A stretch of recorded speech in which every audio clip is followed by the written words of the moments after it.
America கொடுக்க வேண்டிய GE இன்ஜின்களை இந்தியாவுக்கு கொடுப்பதற்கு தாமதம் ஆகிக்கொண்டே இருக்கிறது. இந்தியா வந்து ஒரு இலக்கு ஒன்று வைத்துள்ளது. கிட்டத்தட்ட 60 ஸ்குவாடன்கள் விமானப்படைக்கு வேண்டும் என்று.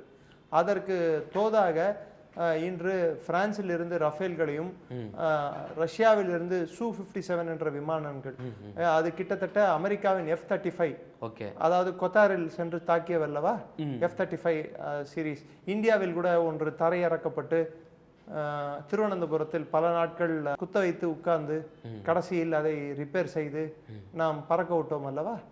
அந்த விமானத்துக்கு இணையான விமானம், ஆனால் அதோட சிறந்த விமானம் S-57, Su-57.